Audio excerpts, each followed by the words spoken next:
Indian Prime Minister Narendra Modi's party, the BJP, suffered electoral defeat in West Bengal as India recorded its worst COVID-19 numbers. Has Narendra Modi sacrificed Indian lives and the country's image in lost political battles? Should he have been fighting to save those lives instead of his political career?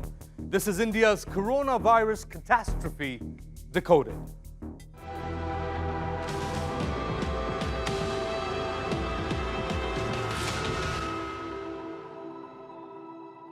On May 2nd, India recorded its deadliest day of the coronavirus pandemic yet, with 3,689 recorded deaths.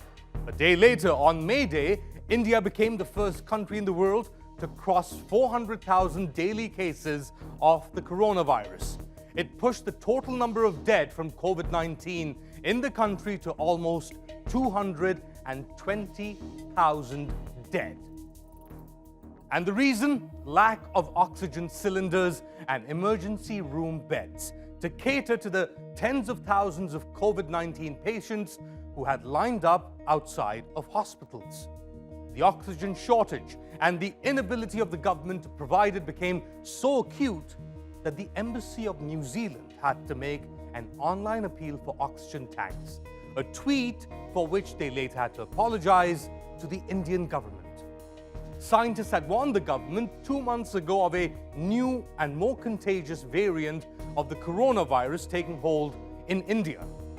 They spoke specifically of a rising number of dead if immediate measures were not taken to control COVID-19.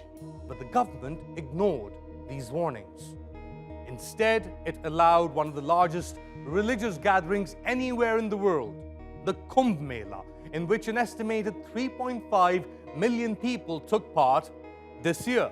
And while the Kumbh Mela was taking place, the Prime Minister was holding mega rallies in West Bengal and elsewhere, even appreciating the size of the crowds. Today, for the first time, I have seen a crowd of this size. For the first time, I tell you.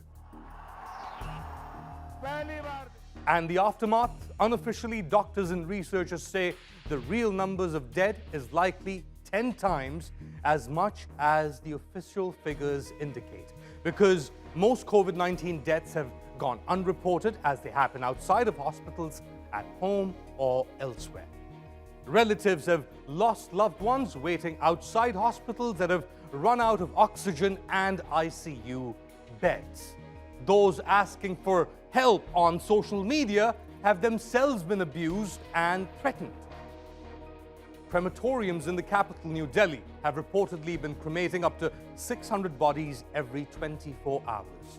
It takes 6 hours for a body to fully burn on a pyre. The lines are so long that some of the bodies are said to have been abandoned in queues outside. Meanwhile, Prime Minister Narendra Modi has approved the procurement of 100,000 portable oxygen concentrators in addition to hundreds of new oxygen generation plants. But a lot of the supplies that have arrived are caught up in bureaucratic tape, some even stuck in customs.